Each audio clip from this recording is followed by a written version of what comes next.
നമസ്കാരം സുഹൃത്തുക്കളെ, നിങ്ങളിപ്പോൾ കണ്ടുകൊണ്ടിരിക്കുന്നത് അബീബിയുടെ ചാനലിലെ ഒരു ഗാഡ്ജറ്റ്സ് അൺബോക്സിംഗ് ആണ്. സോ ഞാനും ഒരു ഗാഡ്ജറ്റ് അങ്ങനെ വാങ്ങിച്ചിട്ടുണ്ട്. അതിന്റെ പേര് വേറൊന്നുമില്ല, DJI Osmo Pocket 3. ഫൈനലി എൻ്റെ കുറേ നാളത്തെ ഒരു ക്യാമറ ബൈയിങ് ഓപ്ഷൻ അത് സാക്ഷാത്കരിച്ചിരിക്കുകയാണ് സുഹൃത്തുക്കളെ. ഇതൊരു നീണ്ട പ്രയാണമായിരുന്നു, ഒരു വലിയ യാത്രയായിരുന്നു. അതിനിടയിലാണ് ഫൈനലി ഈ ഒരു ഡിസിഷനിൽ എത്തിയത്. ഇതെനിക്ക് ഉപകാരം ഉണ്ടോ എന്ന് ചോദിച്ചാൽ ഒബ്വിയസ്ലി നോ, ബിക്കോസ് ഒരു കോണ്ടന്റ് ക്രിയേറ്ററും അല്ല. ഇതെങ്ങനെ ഉപയോഗപ്പെടും എന്നുള്ളതാണ് ഫസ്റ്റ് ചോദ്യം. ബിക്കോസ് ഒരു ഫോൺ പ്ലാൻ ചെയ്ത് പോയ എനിക്ക് ഞാൻ എന്തുകൊണ്ട് ഇതിലെത്തി എന്നുള്ളതാണ് എന്ന് പറയാനായിട്ട് പോകുന്നത്.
അപ്പോൾ തുടങ്ങിയല്ലേ, ഞാൻ പറഞ്ഞില്ല, ഞാൻ മൊബൈൽ എന്ന് പറയുന്ന അല്ലെങ്കിൽ സ്മാർട്ട് ഫോൺ എന്ന് പറയുന്ന ഒരു കൺസെപ്റ്റിൽ നിന്നിട്ട് എന്തുകൊണ്ടൊരു ക്യാമറയിലോട്ട് എത്തിയെന്ന് പറഞ്ഞാൽ എന്നെ പണ്ട് തൊട്ടേ ഫോളോ ചെയ്യുന്ന ആൾക്കാർക്ക് അറിയാം. ഞാൻ ഈ ഫോട്ടോ എടുക്കുന്നതിൽ ഭയങ്കര ഒരു എന്താ പറയുക, എനിക്ക് ഭയങ്കര പാഷനേറ്റ് ആയിരുന്നു. പിന്നീട് അത് പതിയെ പതിയെ വീഡിയോയിലോട്ട് കൺവേർട്ട് ആവുകയായിരുന്നു. സോ അന്ന് ഫോട്ടോ എടുക്കുന്നത് എന്താ പറയുക, നമ്മൾ പണ്ട് കാലത്ത് പറയുന്നത് 2 മെഗാ പിക്സലുള്ള ക്യാമറ. പിന്നെ ഈവൻ നോക്കിയയുടെ ഫോണിൽ പോലും ഫോട്ടോ എടുത്ത് ഞാൻ പോസ്റ്റ് ചെയ്തിട്ടുണ്ട്, FBയിലും പോസ്റ്റ് ചെയ്തിട്ടുണ്ട് എനിക്ക് തോന്നുന്നു. പിന്നെ ഇൻസ്റ്റയിൽ അങ്ങനെ എത്തിയിട്ടില്ല. ഇൻസ്റ്റയിലെത്തിയപ്പോൾ അത്യാവശ്യം 2 മെഗാ പിക്സലൊക്കെ വരുന്ന മൊബൈൽ അന്ന് ഇറങ്ങി. എനിക്ക് ഫസ്റ്റ് വാങ്ങിച്ചൊരു മൊബൈലുണ്ട്. സോ അതിൽ തന്നെയാണ് കംപ്ലീറ്റ് ഫോട്ടോ എടുത്തു തുടങ്ങി. അന്നൊട്ടേ ഒരു ആഗ്രഹമായിരുന്നു എന്തെങ്കിലും ഒരു ക്യാമറ എടുക്കണം എന്നുള്ള കാര്യം. So camera for only purpose photography. പിന്നെ എന്നാണ് എനിക്ക് ഈ വീഡിയോഗ്രാഫി എന്ന് പറയുന്ന ഒരു കാര്യം മൈൻഡിൽ കയറുന്നത് എനിക്ക് ഇപ്പോഴും ഒരു ഉറപ്പുമില്ല, ഒരു ഓർമ്മയുമില്ല. പക്ഷേ ഫൈനലി ഞാൻ എന്ത് ചെയ്തു, വീഡിയോഗ്രാഫി എന്ന് പറയുന്ന പാട്ടിലെത്തി. വീഡിയോഗ്രാഫി മീൻസ് ചുമ്മാ പോയി ഒരുപാട് ഷോട്ടുകൾ എടുക്കുക എന്നുള്ളതല്ല, കംപ്ലീറ്റ്ലി ഒരു കോണ്ടന്റ് ക്രിയേഷൻ എന്ന് പറയുന്ന ഒരു ഐഡിയ എൻ്റെ ഉള്ളിൽ വന്നു. കോണ്ടന്റ് ക്രിയേഷൻ എന്ന് പറയുമ്പോൾ ബിക്കോസ് ഞാനിപ്പോൾ ചെയ്യുന്ന എൻ്റെ ലൈഫ് സ്റ്റൈൽ, ഒരു യങ് സോഫ്റ്റ്വെയർ എഞ്ചിനീയർ ബോയ്, അവൻ്റെ ലൈഫ് സ്റ്റൈലും പിന്നെ പറ്റുവാണെങ്കിൽ ഫാമിലി വ്ളോഗും ഫ്രണ്ട്സ് വ്ളോഗും ഇതെല്ലാം കൂടെ കമ്പൈൻ ചെയ്തിട്ടുള്ളൊരു ലൈഫ് ഡോക്യുമെൻറ്റിങ് എന്നുള്ള രീതിയിലോട്ട് കൺവേർട്ടായി. അപ്പോൾ അത് കൺവേർട്ട് ആയതിനു ശേഷം പിന്നെ എനിക്ക് ഇങ്ങനെ ആദ്യമേ എൻ്റെ ഫ്രണ്ട്സിൻ്റെ മൊബൈലൊക്കെ വാങ്ങിച്ചിട്ട് ഷൂട്ട് ചെയ്ത് തുടങ്ങിയപ്പോൾ ക്വാളിറ്റിയും കോണ്ടന്റും മാറ്റർ ആണെന്ന് മനസ്സിലായി. ക്വാണ്ടിറ്റി അത്രയും ഒരു 20 മിനിറ്റ്സും 30 മിനിറ്റ്സ് ഒന്നും ഇട്ടാലേ കാണാൻ പറ്റിയ ഓഡിയൻസ് ഒന്നും എനിക്കില്ല. പക്ഷേ ഫ്യൂച്ചറിൽ വന്നുകൂടുന്നില്ലല്ലോ. ഞാൻ മാക്സിമം, നിങ്ങൾക്ക് നോക്കി എൻ്റെ പ്രീവിയസ് വീഡിയോസൊക്കെ നോക്കിയാൽ കാണാം, 1-2 വീഡിയോ ഒഴികെ ബാക്കിയെല്ലാം മാക്സിമം ക്വാളിറ്റിയിലാണ് ഞാൻ എന്ത് ചെയ്തത്, ഫോക്കസ് ചെയ്ത് പോസ്റ്റ് ചെയ്തുകൊണ്ടിരുന്നത്. അപ്പോൾ അങ്ങനെ ക്വാളിറ്റിയിൽ പോസ്റ്റ് ചെയ്തുകൊണ്ടിരുന്നപ്പോൾ ഇടയ്ക്ക് വെച്ചിട്ട് എനിക്ക് ആ ഒരു ഫ്രണ്ടിൻ്റെ ക്യാമറ യൂസ് ചെയ്യാൻ പറ്റാത്തൊരവസ്ഥ, ഫോൺ യൂസ് ചെയ്യാൻ പറ്റാത്തൊരവസ്ഥയായപ്പോൾ എന്തുകൊണ്ട് സ്വന്തമായിട്ടൊരു ഫോൺ എടുത്തുകൂടാ എന്നുള്ളൊരു ടോക്ക് വന്നു, അല്ലെങ്കിൽ ഒരു ചിന്ത വന്നു. അപ്പോൾ ഞാൻ ആലോചിച്ചു, ഓക്കെ, എൻ്റെ കയ്യിൽ ഇപ്പോൾ ഉള്ളത് ഇതാണ്, മോട്ടറോളയുടെ G62 ആണ് മോഡല്. അപ്പോൾ മോട്ടറോളയുടെ ഫോണാണ് ഞാൻ യൂസ് ചെയ്തിരുന്നത്. ഇതും സ്വന്തം ഫോണല്ല, സ്വന്തമായിട്ടൊരു ഫോൺ അപ്പോഴും വാങ്ങിച്ചിട്ടില്ല. ഞാൻ സ്വന്തമായിട്ട് ഇതുവരെ എനിക്ക് വേണ്ടി ഫോൺ ഞാൻ ഒരിക്കലും ഇൻവെസ്റ്റ് ചെയ്ത് വാങ്ങിച്ചിട്ടില്ല. ഓക്കെ, അപ്പോൾ ഫോൺ വാങ്ങണം എന്നുള്ളൊരു ചിന്ത ഒരു 2 മന്ത് ബിഫോർ സ്റ്റാർട്ട് ചെയ്യും. അത് ഡിസ്കസ് ചെയ്ത് ഫണ്ടും സെറ്റ് ആവുന്നില്ല. അങ്ങനെ എത്തി നീ ഒരു വീഡിയോ എടുക്കുന്ന ഒരാളല്ല, അതുകൊണ്ട് എന്തുകൊണ്ട് നിനക്ക് ഒരു ഐഫോൺ എടുത്തുകൂടാ എന്നുള്ള ടോക്കില്ല. അങ്ങനെ ഐഫോണിന് വേണ്ടിയിട്ട് ഞാൻ വിളിക്കാത്ത ആൾക്കാരില്ല. റീഫർബിഷ്ഡും ഉണ്ട്, നോർമൽ ഇതുപോലെ റീസെല്ലേഴ്സും ഉണ്ട്. അപ്പോൾ പ്രീമിയം റീസെല്ലേഴ്സിനെ കണക്ട് ചെയ്തിട്ട് അവരുടെ സൈഡിൽ നിന്ന് നിന്നിട്ട് ഞാൻ അത്യാവശ്യം നല്ല പ്രോ വെർഷനാണ് നോക്കിയത്. നമുക്ക് ക്വാളിറ്റി ആണല്ലോ വേണ്ട, പ്രോ വെർഷൻ നോക്കിയിട്ട് അത് എടുക്കാന്നുള്ള പ്ലാനില്ല. എന്നിട്ട് വിടുന്നു, ഫണ്ട് ശരിയാവുന്നില്ല. ഫണ്ട് ശരിയാവണമെങ്കിൽ എന്താ പറയുക, നമുക്ക് ചിലപ്പോൾ മെയിൻലി കാർഡ് ശരിയാവാത്തത് തന്നെയാണ് ഇഷ്യൂ. അങ്ങനെ പ്ലാനിട്ട് ഒരു 1 മന്ത് അങ്ങനെ പോയി. സോ എന്നിട്ട് ഞാൻ ഇത് നമ്മുടെ കൊച്ചിയിലുള്ള ഐഫോൺ ഫോബിയാസിൽ ഡയറക്റ്റ് പോയി എൻ്റെ കൈവെള്ളയിലെത്തിയത് ഐഫോൺ പ്രോ മാക്സ് ആണ്. പ്രോ മാക്സ് എൻ്റെ കൈ വെള്ളയിൽ എത്തിയതാണ്. പക്ഷേ ഒരു എന്താ പറയുക, ഡൗൺ പേയ്മെൻറ്റ് കൊടുത്തിരുന്നെങ്കിൽ അത് ഞാൻ തന്നെ എടുക്കാം. എന്നിട്ടും ഐഫോൺ കയ്യിൽ നിന്ന് പോയി. അപ്പോൾ ആ ഐഫോൺ എന്ന് പറയുന്ന ഒരു കാര്യം എനിക്ക് കിട്ടത്തില്ലെന്ന് മനസ്സിലായി. അത് ഞാൻ എടുക്കുന്നത് പ്രീമിയം റീസെല്ലറാണ്, ഐ മീൻ സെക്കൻഡ്സാണ് ഞാൻ നോക്കിയത്. ദെൻ ഫൈനലി ഞാൻ എത്തിയത് ഫ്രഷ് എടുക്കാം. ഓക്കെ, ഇനിയിപ്പോൾ ഒന്നും നോക്കണ്ട, 17 ഇറങ്ങി. 17 ഇറങ്ങുന്നതിന് മുന്നെയാണ് ഞാൻ ട്രൈ ചെയ്തത്. പക്ഷേ ഇനിയിപ്പോൾ എന്താ 17 ഇറങ്ങി, അതുകൊണ്ട് ഇനി 17 എടുക്കാം, എന്തായാലും 17 എടുക്കാം, എന്തെങ്കിലും എടുത്തേ പറ്റൂ എന്ന് പറഞ്ഞിട്ട് 17 എടുക്കാമെന്നുള്ള പ്ലാൻ നിന്നപ്പോഴാണ് എനിക്ക് ഇനി എന്തായാലും ഐഫോണിലൊന്നും ഇൻവെസ്റ്റ് ചെയ്യാനുള്ള ഫണ്ട് എൻ്റെ കയ്യിലില്ല.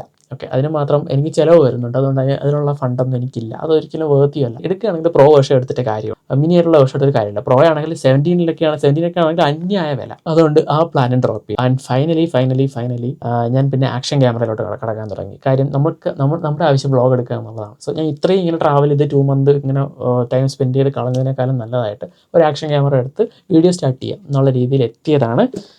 ഇരിക്കുന്നു എൻ്റെ ചെറുക്കൻ ഓസ്മോ പോക്കറ്റ് 3. എനിക്ക് ഇഷ്ടപ്പെട്ടു കേട്ടോ. എനിക്ക് സത്യം പറഞ്ഞാൽ ക്യൂട്ടാണ്.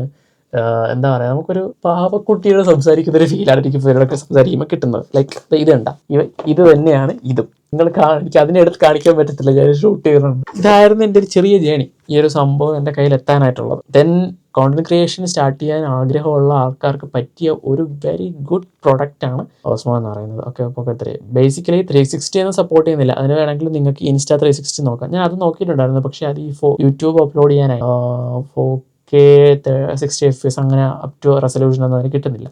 ഇതിനാണെങ്കിൽ കംപ്ലീറ്റ്ലി നമുക്ക് പോർട്രേറ്റ് ഷൂട്ട് ചെയ്യാം, ലാൻഡ്സ്കേപ്പ് ഷൂട്ട് ചെയ്യാം, 180 ഡിഗ്രി റൊട്ടേറ്റിംഗ് ഉണ്ട്. So everything is fine, everything is good. So ഇനി മുതൽ ഈ ക്വാളിറ്റിയിലായിരിക്കും നിങ്ങൾ കാണാനായിട്ട് പോകുന്നത്. ഇപ്പോൾ ക്വാളിറ്റി കുറവായിട്ട് തോന്നുന്ന കാര്യത്തിൽ നൈറ്റ് ഷൂട്ട് ചെയ്യുന്നതാണ്. നമുക്ക് സൺലൈറ്റ് ഒക്കെ ഉള്ള ടൈമിലൊക്കെയാണ്, പുറത്ത് ആണെങ്കിൽ ഭയങ്കര ക്വാളിറ്റിയാണ്, അത്യാവശ്യം കിട്ടില്ല ക്വാളിറ്റിയാണ് ഇവൻ തരുന്നത്. സോ കംപ്ലീറ്റ്ലി ക്യാമറ, ഇതിൻ്റെ കാര്യം ഇതിൻ്റെ സെൻസർ കുറച്ചും കൂടെ വലുതാണ്, കുറച്ച് വൈഡ് റേഞ്ച് ഓഫ് ലൈറ്റ് ഇതിനോട്ട് അക്സെപ്റ്റ് ചെയ്യാൻ പറ്റും. സോ അതുകൊണ്ട് തന്നെ നമുക്ക് ഒരുപാട് നല്ല ക്വാളിറ്റി ഉള്ള വീഡിയോസ് ഇനി കാണാൻ പറ്റും. സോ ഞാൻ എടുത്തത് ക്രിയേറ്റർ കോംബോയാണ്. അതുകൊണ്ട് തന്നെ എൻ്റെ കൂടെ ഒരു 10,000 50,000 റേഞ്ച് വരുന്ന ഒരു DJയുടെ മൈക്കും കിട്ടി. പിന്നെ ഇതിന് എക്സ്ട്രാ ബാറ്ററി. നമ്മളൊരു ഐഫോൺ എടുത്തു കഴിഞ്ഞാൽ അറിയാലോ, അതിന് ഐഫോൺ മാത്രം പോരാ, അത് ഷൂട്ട് ചെയ്തിട്ട് റെക്കോർഡ് ചെയ്യാനൊരു മൈക്ക് വേണം, 50,000 എക്സ്ട്രാ ആവും. സോ പിന്നെ ഒരു ഗിംബൽ ടൈപ്പ് വേണമെന്നുണ്ടെങ്കിൽ അതും കൂടെ, ഒരു ഗിംബലും കൂടെ ആഡ് ചെയ്യുന്ന സമയത്ത് അറൗണ്ട് ഒരു മിനി എടുക്കുന്ന രാക്ക് ഒരു 1.5 റേഞ്ച് വരും. ഇനി പ്രോ ആണെങ്കിൽ അതിനും കൂടുതലാവത്തേ ഉള്ളൂ. ഈ ക്യാമറ മാത്രം അറൗണ്ട് 48 ഒക്കെ ആയിട്ടുള്ളൂ. ദെൻ ഒരു കിറ്റും കൂടെ ആഡായി വരുന്നുണ്ട്. സോ അതും കൂടെ ആകുമ്പോൾ എക്സ്ട്രാ കുറച്ചും കൂടെ ആവും. എങ്കിലും ഐഫോണിൻ്റെ റേറ്റ് വരുന്നില്ല. സോ അങ്ങനെ ഫൈനലി ഐഫോൺ എന്ന് പറയുന്നതിനൊരു വിരോധിയായി. കാര്യം എനിക്ക് എടുക്കാൻ പറ്റുന്നില്ല. എനിക്ക് എടുക്കാൻ പറ്റാത്തൊരു സാഹചര്യം ആയതുകൊണ്ടാണ് ഞാൻ അതിനൊരു വിരോധിയായി മാറിയത്. ബട്ട് ഫ്യൂച്ചറിൽ നമുക്ക് നോക്കാം, നമുക്ക് ഒരു ടൈമും എല്ലാം കൂടെ കറങ്ങി തിരിഞ്ഞ് വരികയാണെങ്കിൽ നമുക്ക് എടുക്കാം. So stay tuned. ഇനി എവനെ വച്ചിട്ടുള്ള കുറേ വീഡിയോകൾ പ്ലാൻ ചെയ്യുന്നുണ്ട്. എനിക്കിതൊന്ന് എഡിറ്റ് ചെയ്ത് ഷൂട്ട് ചെയ്യണമായിരുന്നു. ഞാനത് പോയി എടുത്തത് ഷോപ്പിലൊക്കെയാണ്. ഞാൻ ആ വീഡിയോയും കൂടെ ഞാനിതിൽ മെൻഷൻ ചെയ്തിരിക്കാം. ഓക്കെ, ഭയങ്കര എക്സൈറ്റഡ് ആയിരുന്നു. പക്ഷേ എനിക്ക് അപ്പോൾ വ്ളോഗ് എടുക്കാനുള്ള എക്സൈറ്റ്മെൻ്റ് ഒന്നുമില്ല. കാര്യം ഇത് എടുക്കാൻ പറ്റുമെന്ന് പോലും വിചാരിക്കാത്തൊരു സിറ്റുവേഷൻ ആയിരുന്നു അത്. ആദ്യം പോയി നോക്കി, പിന്നെ അത് ശരിയായില്ല, പിന്നെ തിരിച്ചു വന്നു, പിന്നെ നൈറ്റ് എൻ്റെ ഒരു ഫുൾ ഡേ ഇത് എടുക്കാനായിട്ട് ഞാൻ കളഞ്ഞിട്ട്. സോ അതാണ് ഒരു കുഞ്ഞു സ്റ്റോറി. കുഞ്ഞല്ല, അത്യാവശ്യം വലുതായിട്ടുണ്ട്, എനിക്കറിയാം. ഇത് എടുത്തത് കൊണ്ട് മാത്രമായില്ല കേട്ടോ, ഇതിൻ്റെ സെറ്റിങ്സ് പഠിക്കണം, പിന്നെ ഒരുപാട് കാര്യങ്ങൾ അങ്ങനെ പഠിക്കും. എല്ലാം കൂടി ഓക്കെ ആയി വരുന്നൊരു സമയം വരും. ഞാൻ എന്തായാലും സ്റ്റാർട്ട് ചെയ്യാം. നമുക്കൊരു ക്യാമറ ഇല്ലാത്തതിൻ്റെ വിഷമം എന്നുള്ള കാര്യം തീർന്നു. ഇനി ഈ ക്യാമറ കയ്യിലുണ്ട്, ഇനി പരിപാടി തുടങ്ങുക, അതുള്ളതാണ് അടുത്തത്. വർക്കിനിടയിലും ഇതൊക്കെ ഷൂട്ട് ചെയ്ത് പോസ്റ്റ് ചെയ്യാനായിട്ട് മാക്സിമം ഞാൻ നോക്കാം. Guys, thank you for watching this video.